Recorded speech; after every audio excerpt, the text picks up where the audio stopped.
What's up, guys? Welcome back to my channel. I'm Billy and this is Fandom Follies, a series in which we take a look at certain toxic events or people within a fandom and we talk about them.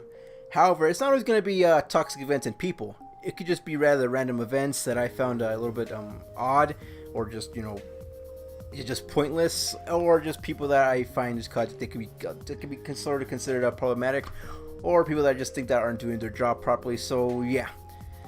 As you can see, I don't have that thing properly memorized. I just kind of made it up on the spot. So yeah, I should probably get that written down somewhere just so I can have a proper memory of it. Oh, and by the way, I wasn't really actually ready to record today. I wasn't really anticipating it. I didn't really want to. But then again, when am I ever really wanting to record anything at this point?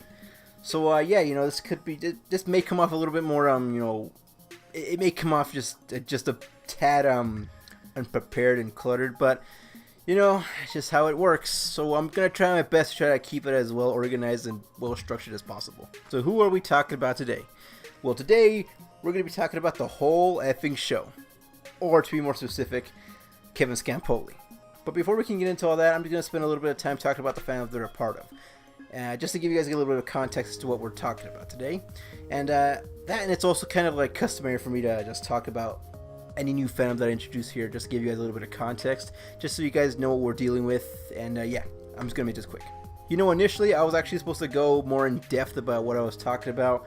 I was gonna talk about the roots of the wrestling fan base. I was gonna talk about the evolution from back then when they used to think that wrestling was real, that everything was happening for real, and yeah, how they changed from them actually finding out that it was staged and admiring it more. But I decided that was gonna be too much of a how you say it? It's gonna sidetrack the whole episode a little bit, and I just kind of wanted to get into the actual topic of the video a lot more quickly. So yeah, I'm just gonna keep it brief and just give you guys a quick rundown. So the pro wrestling community, what about it?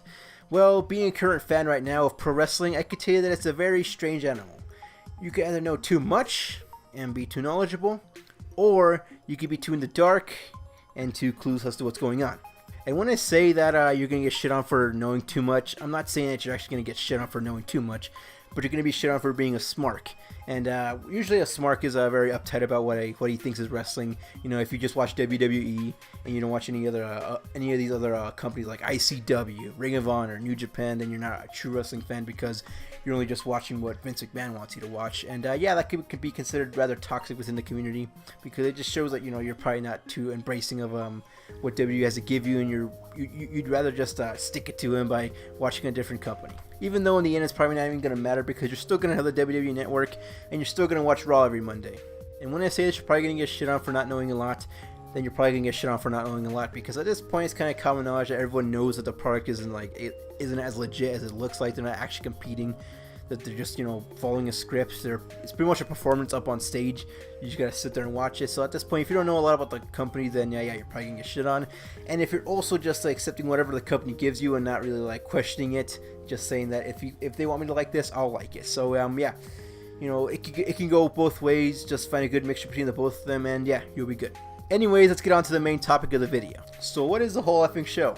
Well, the whole effing show is yet again another YouTube podcast series that involves Kevin Scampoli and his co-host Vleeties as they talk about wrestling subjects in a rather vulgar and edgy way. The main source of the edginess comes from Kevin Scampoli, the main host of the series.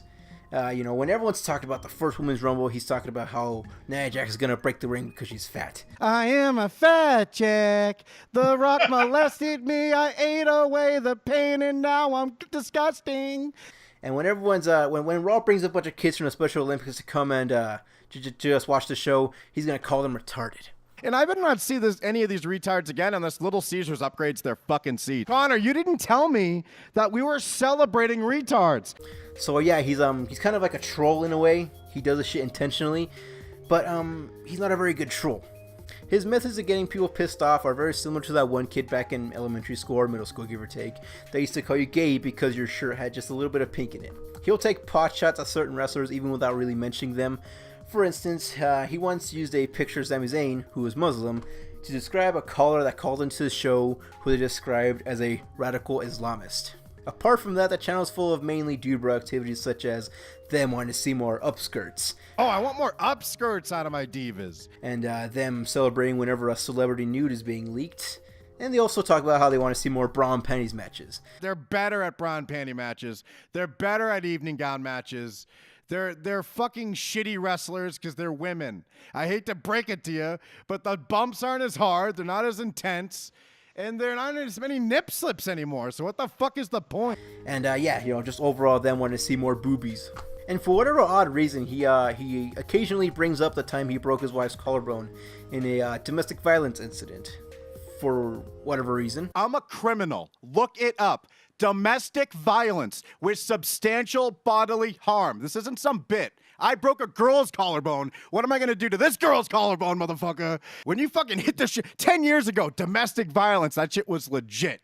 And when something like that happens in your life and you fucking come out of it 10 years later where I am now in a talking house, that is to be so celebrated. That is to be fucking something to be spotlighted and the honesty to joke about it. He talks about it very lightheartedly, in fact. I mean, he talks about it as if we're just some funny story that he told once around a campfire and decided, this is really funny, you should probably keep telling it. And yeah, his fans actually admire him for it because, he's actually talked about his incident rather than hiding it. And see, I can get where that sentiment is coming from. It's better to kind of fess up to your actions rather than keep denying them. But this is not one of those situations. This isn't a situation where you can just pass it off saying hey guys, they once caught me jacking off on camera, or guess what guys, they caught me watching porn once. It was just a silly fuck up, and yeah, I just admit to it because if I just keep denying it, everyone's gonna keep bringing it up. And I would understand that. But in Kevin's case, I mean, this is domestic violence. He broke his wife's collarbone. This isn't really one of those kind of stories that you can just talk about as if it were something brave. This piece of shit had me removed from the internet darlings. Back in 2017, Kevin Scampoli was meant to be part of a panel called the Internet Darlings up at WrestleCon. And yeah, he was supposed to take part in this. It was kind of like this little Q&A thing where they just go up there and talk about wrestling topics. And yeah, he was meant to be a part of it. But unfortunately, he got himself kicked out. And why did he get kicked out? You're probably wondering. Is it because he's just an asshole? Well, that's part of it. But the real reason he was kicked out is because he was talking shit to the event organizers, Brian Zane, and he was talking shit to a member of the panel as well, Adam Blampied, I believe. As for the stuff with what culture, you can throw barbs, but maybe tone down the threats of violence. Just a request. He might as well have signed it huge pussy. And if that dork from Regret gets in the way, then that will be something he regrets, okay? We'll have a new video. So Kevin Scampoli, of course, being Kevin Scampoli, couldn't hold his tongue just a little bit and just had to talk shit about the organizers. By one saying that he wanted to break Adam Blampied's sister's collarbone, which you kind of know the joke for that because I broke a girl's collarbone. And yeah, he was saying stuff about Brian Zane as well, and all that initially got him kicked out. And yeah, he wasn't. It's not like he was anticipating getting kicked out. In fact, he was actually surprised that he got kicked out, which is odd. So yeah, he made a few videos expressing this displeasure. If Adam started a fucking YouTube channel 6 years ago, I'll give him actually a few years head start. If he started one 8 years ago, it still wouldn't be shit. That guy, he's an employee. He works for a company. His boss is the reason he has views. If I'm going to take this or some lame fake panel where the guys didn't even mention us, if you look at our announcement video that was so bad, I still have a What Culture plug in the description to their channel because it's ridiculous. I do business, motherfucker. Like, this guy is scared to death of upsetting Adam in What Culture because, it's best for them if we upload then, so we're going to do it then. Oh, they think you're scum, so it's my decision, but they're going to drop out, so you're off. Like, no, so I'm retweeting, and finally he starts responding, and he's angry. And he types in all caps, like, mocking us, like, oh, I broke a girl's collarbone. Isn't that funny? It's like, well, no, because it's not funny because you didn't. It's funny because I did. And I fucking survived that. Lawyers, guns, and money. I hate when people try to use my show against me. Like, oh yeah, you know that because I told you. Keep listening, you fucking four-eyed dork. Oh, geez, Kev, I'm not sure this is how you book yourself into any future panels or events. I mean, you could probably get yourself booked into AltCon. I mean, you always have those maggot caps in the back in broad daylight all the time. So yeah, maybe you can get a shot at that. But any WrestleCons that involve any of the people you talk shit about, yeah, I say the chances are pretty slim. People act like I'm the asshole, Hamish, when this fucking faggot with a failing channel You could have 1 million more subs than me. You're not advertiser friendly. It doesn't fucking matter, does it? Have fun. Go run your stupid website. Get off my platform. This piece of shit had me removed from the internet darlings. No, we're just going to have them removed. They're not advertiser friendly is probably what they said. Well, now look, neither are you dumb fuck. Oh, this is the best. This one is about how this fucking moron right here started a shitty wrestling federation and it sucks. And look, he has like wet eyes. He was just crying. But he finally tells the story on Reddit and just realize he shows everyone what a piece of shit two-faced faggot he is. Imagine being stuck with this dork.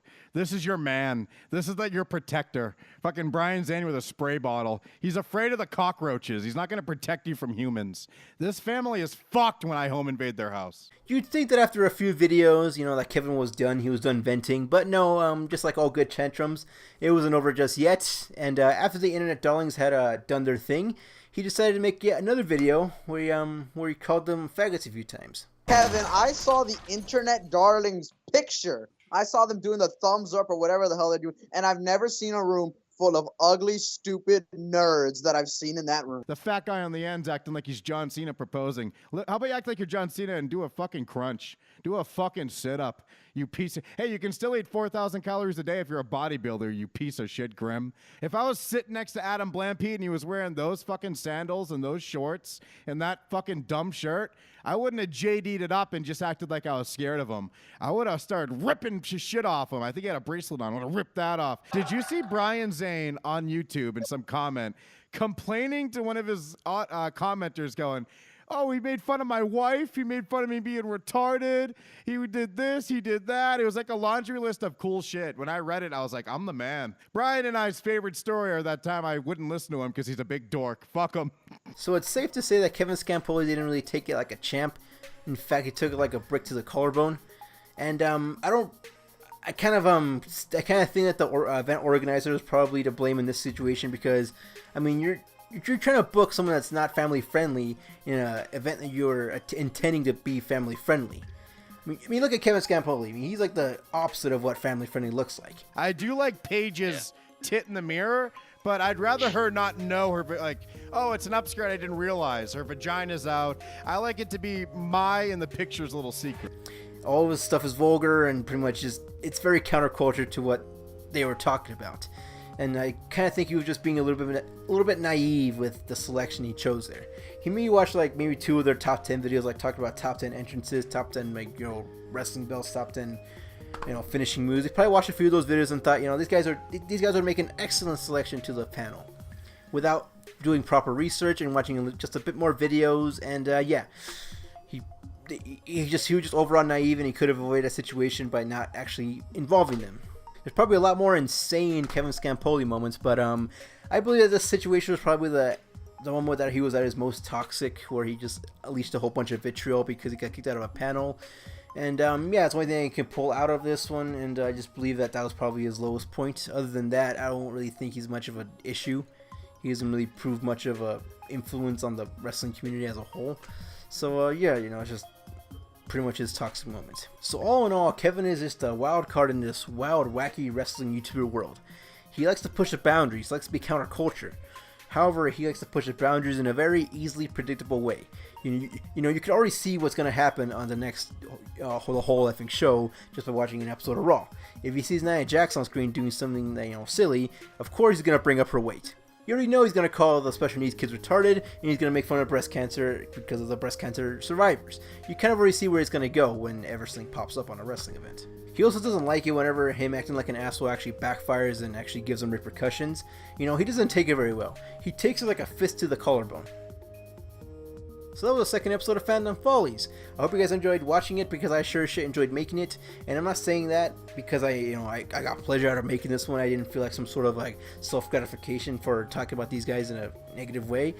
No, I'm just saying it because I kind of feel this one was a lot more justified in making because the last guys I talked about, your OC sucks, didn't really do anything wrong per se. The only thing wrong they did was just brand their product wrong and give themselves a title that they weren't actually doing. And in this case, Kevin Scampoli was actually doing a lot more, toxic things when he got kicked out of a panel than these guys did when, they're just making a you know, just a dumb series where they talk about OCs. So yeah, this one felt just a bit more this one was a lot more easy to make. So anyways, if you guys enjoyed the video, give it a like down there. If you guys want to see more of what I have to do, including something else other than Fandom Follies, hit the subscribe button down there, and yeah, hit the bell notification as well if you guys want to be updated anytime I upload a video. That'd be nice as well to do. And yeah, leave a comment down there as well, because those actually kind of help, because I get to see what I'm doing wrong, or I get to see what you guys don't want to see, which is not a lot of people, because I know there's only like a few people that watch it, but to any of those that actually watch it, it'd be nice if you guys actually commented, just so I can see what I'm doing wrong, just so I can build up upon it. Because I remember back then I used to get criticized for the videos being too quiet, not getting a lot of, you know, proper audio. So I initially went to go buy a mic to get proper audio for this one. And one thing I noticed in my other videos is that it was kind of dark. Some people commented upon that. And yeah, I got a light, and yeah, I got proper lighting here. So yeah, you know, those comments help out. And if you guys want to leave one of those comments, then yeah, feel free to do so. Even if it is just an insult or just, you know, whatever. Just leave it down there, because that at least shows me that people are actually watching my videos. So yeah, while you guys are doing that, I'm gonna be making my way out of here, because I believe I've kind of overstayed my welcome here. You know, I've done a lot more talking near the end than I should have. So yeah, you know, these videos, there should be videos popping up around here later. You know, here maybe the channel, you know, videos here, or it could be flipped around. I'm not sure how it works anymore. So yeah, you know, these things are popping up if you guys want to click on one of them. One of them is my last video, but you know, I'm not sure anybody actually watched that. So yeah, I'll be making my way out. Oh no, I spilled something. Well, that's shitty. Okay, I'm out for sure now.